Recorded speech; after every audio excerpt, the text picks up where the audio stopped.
Assalamualaikum warahmatullahi wabarakatuh. Let me introduce myself. My name is Uswatul Hasanah. You can call me Uswa. I am from Telogorjo, Pagak, Malang, and here I will explain about characteristic from prophets and messenger. Perkenalkan, nama saya Uswatul Hasanah, biasa dipanggil Uswa.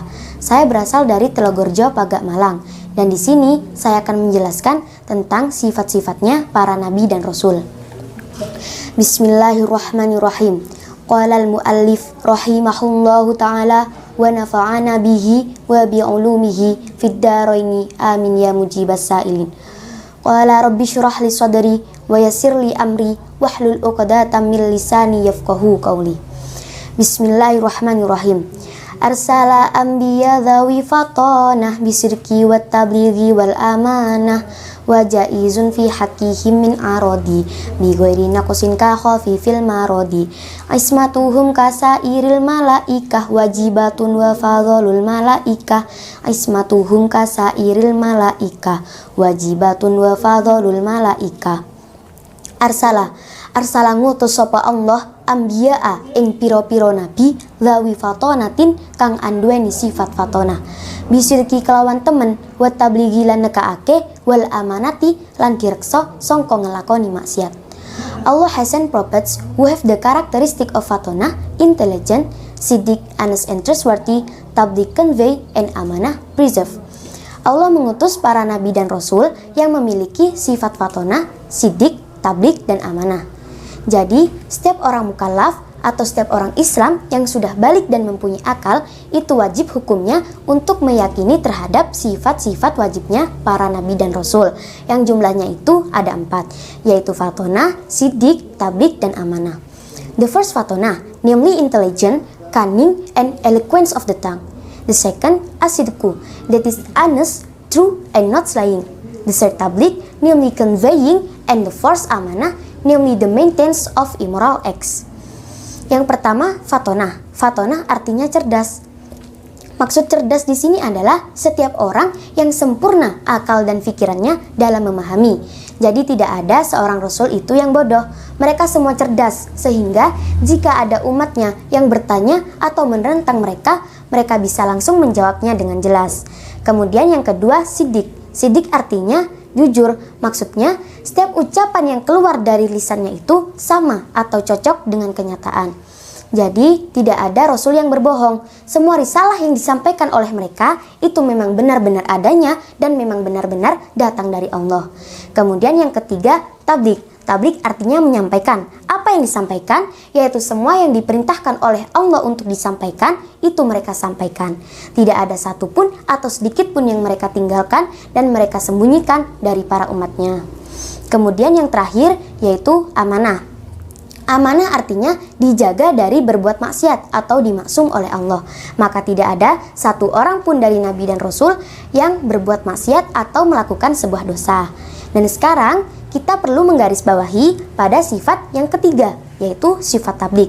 Sifat tabligh di sini hanya khusus untuk para rasul saja. Karena apa? Karena rasul ialah seorang laki-laki yang diberi wahyu oleh Allah dan diperintahkan untuk menyampaikan kepada para umatnya.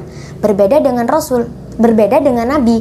Nabi ialah seorang laki-laki yang diberi wahyu oleh Allah, akan tetapi tidak ditugaskan untuk menyampaikan kepada para umatnya. Jadi kalau nabi itu diberi wahyu, diberi petunjuk oleh Allah, akan tetapi hanya untuk dirinya sendiri. Dari sini kita sudah mengetahui jika sifat tabligh ini memang hanya khusus untuk para rasul saja. Wajaizunan iku wenang fi hakihim ing dalam haki para nabi lan rasul min arodin utawi sifat anyar teko. Bi ghairi naqsin kang tetep kelawan tanpa nyuda derajate ka khofi fil marodi kaya entenge loro. For the prophets and messenger, it is probably to have new qualities, which then reduce their dignity, such as eating, drinking, buying, and selling, getting married, feeling happy or miserable, and being sick, which then cause other people to stay away from them. Dan jaiz pada haknya Rasul, yaitu sifat baru datang yang tidak menjadi sebab turun derajat kemuliaannya, seperti halnya makan, minum, menikah, ataupun sakit ringan. Jadi, kita sebagai orang mukallaf juga wajib hukumnya untuk meyakini sifat-sifat jaiznya para nabi dan rasul, yang jumlahnya itu hanya ada satu, yaitu al-a'radul basyariyah. Apa sih al-a'radul basyariyah itu? Al-a'radul basyariyah is a human nature which is not the cause for its degeneration.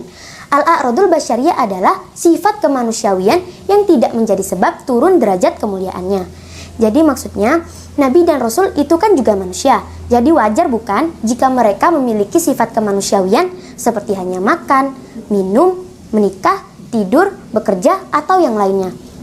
Akan tetapi, sifat-sifat ini tadi tidak menjadikan turun derajat mereka di hadapan para umatnya atau orang lain.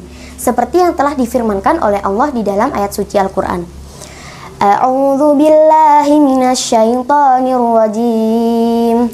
Bismillahirrahmanirrahim. Wa ma arsalna qablaka minal mursalina illa innahum layakuluna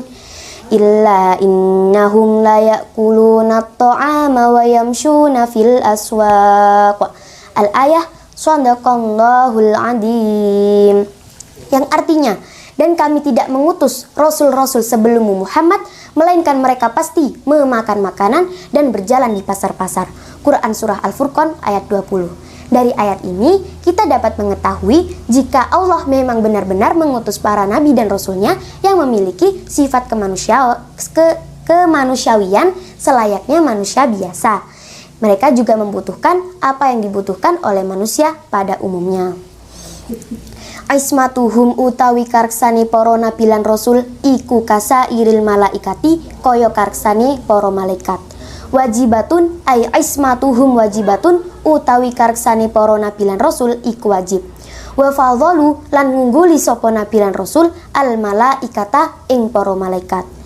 Judging the prophets and messenger is the same as judging the angels, and judging it is obligatory, and thus prophets and messenger are superior to angels.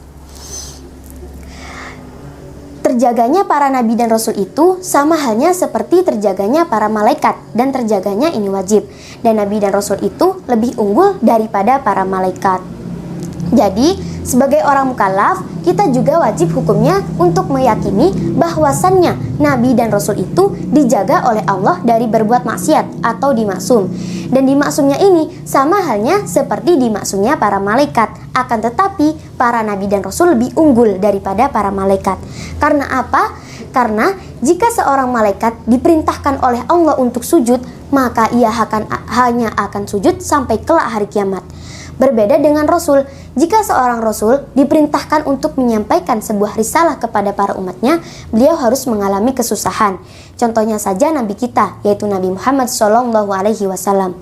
Saat menyampaikan risalahnya, beliau mendapat kesusahan, seperti mendapat ejekan, hinaan, lemparan batu, lemparan kotoran, dan masih banyak lagi kesusahan-kesusahan dan kepayahan yang dialami oleh beliau. Dari sini, kita dapat memahami jika memang benar kalau Rasul itu lebih tinggi derajatnya daripada para malaikat. Kembali ke konteks yang awal, yaitu para nabi dan rasul dimaksum oleh Allah atau dijaga dari berbuat maksiat.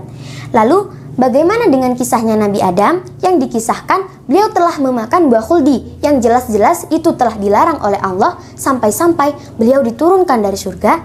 Dari cerita ini, pastinya kita sudah berpikir atau berpendapat jika Nabi Adam telah melakukan sebuah dosa, bukan?